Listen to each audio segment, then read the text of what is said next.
sa Eat Bulaga under TVJ Facebook page na may 2.7 million followers. At sa It's Showtime naman po na may 18 million followers. So as of 2:08 PM ang It's Showtime po ay may kasalukuyang segment na tawag ng tanghalan. Samantalang ang Eat Bulaga po, sila po ay may kasalukuyang segment na bawal judgmental ka ba. So dito mga kaparokya, may kita po natin na ang It's Showtime po ay may 4,100 live viewers. Samantalang sa Eat Bulaga po ay hindi pa po nagpa-pop up. So wait lang po tayo ng konting sandali mga kaparokya. So ang Eat Bulaga naman po, sila po ay may 3,000 live viewers. So again, as of 2:09 PM, ang It's Showtime ay may 4,000 viewers. At ang Eat Bulaga naman po ay may 3,000 live viewers. So mapunta naman po tayo sa TV Network YouTube channel ng dalawang noontime show para po sa It's Showtime. Under po yan sa GMA Network YouTube channel na may 37 million subscribers. At sa Eat Bulaga naman po under TV5 Philippines na may 2.11 million subscribers. So hanapin po muna natin ang live ng TV5. So wait lang po mga kaparokya. Iyan. So as of 2:10 PM ang It's Showtime under GMA Network, sila po ay may 20,000 viewers. Ang Eat Bulaga naman po under TV5 ay may 27,000 live viewers. Again mga kaparokya, as of 2:10 PM ang It's Showtime, sila po ay may 20,000 live viewers under GMA Network YouTube channel.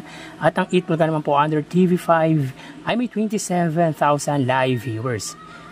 Mapunta naman po tayo sa main YouTube channel ng dalawang noontime show para po sa It's Showtime under ABS-CBN It's Showtime na may 2.44 million subscribers at sa Eat Bulaga naman po na may subscribers na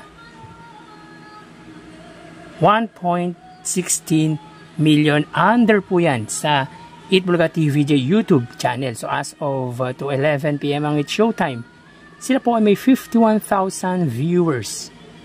Ang Eat Bulaga naman po, sila ay may 69,000 or 68,000 live viewers. So again, as of 2:11 PM ang It's Showtime, sila po ay may 52,000 live viewers. At ang Eat Bulaga naman po ay may 68,000 live viewers. So ulitin po natin, ang segment ng It's Showtime ay tawag ng tanghalan at ang Eat Bulaga naman po ay ang bawal judgmental ka ba. So bali ang total na nakuha ng dalawang noontime show ay mga kaparokya, bago natin bigyan total live viewers ng dalawang noontime show para sa huling yugto, ay umiling ako na pakisubscribe ang aking YouTube channel.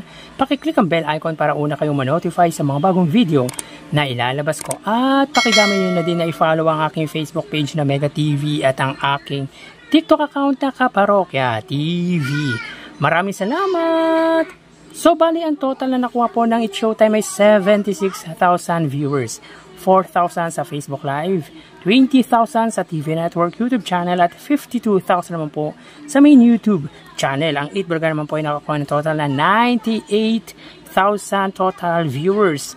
3,000 sa Facebook Live, 27,000 sa TV Network YouTube channel at 68,000 naman po sa main YouTube channel. So again mga kaparokya, ang It's Showtime ay may 76,000 total live viewers at ang Eat Bulaga naman po ay 98,000 total live viewers. Yan po lumalabas sa kanilang online viewership as of 2:13 PM at bukas ho ay matutunghayan nyo na naman ang panibagong yugto ng ating online views update ng dalawang noontime show dito sa bansa.